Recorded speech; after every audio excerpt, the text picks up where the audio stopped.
Guess what? The rumors are true. Baby Park and Neo Bowser City are in fact coming to Mario Kart 8, along with 6 other tracks as part of the Pack 2 DLC. And we got to try out 4 of them for ourselves at a recent Nintendo preview event in San Francisco, where we also got to see the new vehicles like the P-Wing, City Tripper, Streetle, and Bone Rattler, the 3 new characters being Dry Bowser, Isabelle, and both versions of the Villager, and even the new 200cc mode. So for this preview, we're going to provide a quick overview as well as our thoughts on each of the tracks we played. But if you want to learn even more, make sure to check out our full gameplay videos of each of the tracks, which we've linked in the description below, and stay tuned for our upcoming in-depth track breakdowns where we point out shortcuts and secrets. At any rate, the main draw of Pack 2 is of course going to be the 8 new tracks that are split between 2 different cups. In the Crossing Cup, you'll find Baby Park from Mario Kart Double Dash, Cheese Land from Mario Kart Super Circuit, the brand new Wild Woods, and of course Animal Crossing, which we've already seen a bunch of before. And then in the Bell Cup we have Neo Bowser City from Mario Kart 7, Ribbon Road from Mario Kart Super Circuit, the brand new Super Belt Subway, and another new track, Big Blue.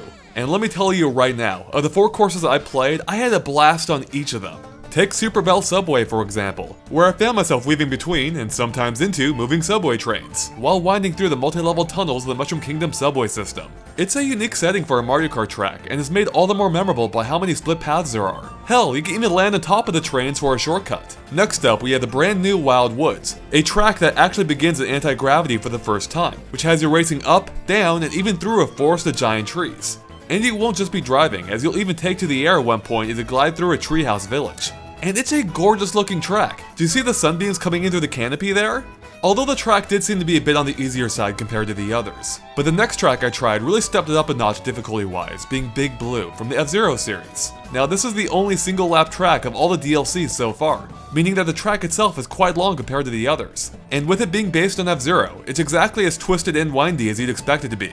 Only this time, mastering the proper racing lines is even more important than before. And not just because you can go flying off the track around a bunch of the turns, but also because you'll now encounter either a thin stream of water that'll give you a speed boost, or multiple sets of conveyor belts that can either speed you up or slow you down if you end up going the wrong way. It's fast-paced, exhilarating, and the music is just as fantastic as you'd expect it to be.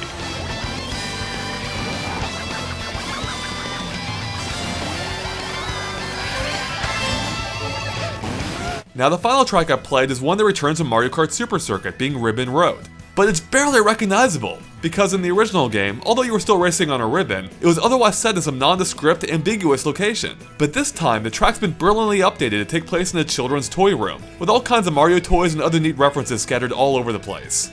You know, it doesn't look all that different from my room as a kid. Now the thing about the original version of this track was that it was entirely flat, which is quite obviously no longer the case. At all. You'll now find major jumps, bank turns, a flying section, and portions of the track that even ripple, as if it were actually a ribbon in a light breeze.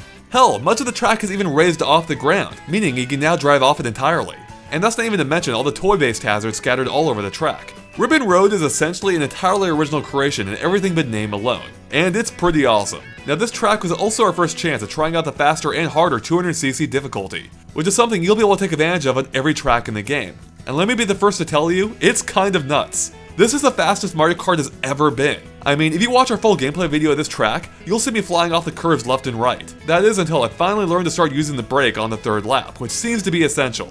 So 200cc so far seems fast, fun, and it may just breathe new life into the original tracks. And although I wasn't able to try it out for myself, I did get a quick look at the new Baby Park as well. And the track is now tilted at an angle with the entire thing taking place in anti-gravity, and it's a full 7 laps just like in the original Double Dash. So yeah, I'm pretty stoked. All in all, I'm pretty dang hyped for the new Mario Kart 8 DLC based on what I played. The new tracks really do embrace the zaniness of Mario Kart 8's gameplay mechanics, resulting in some of the craziest and most dynamic tracks we've seen yet. And I can't wait to play more when it launches next week on April 23rd. But before then, make sure to stay tuned for our upcoming discussion on the new DLC, as well as our in-depth track breakdowns. Alright guys, thanks for watching, and make sure to stay tuned to GameXplain.com for more on Mario Kart 8 and other things gaming too.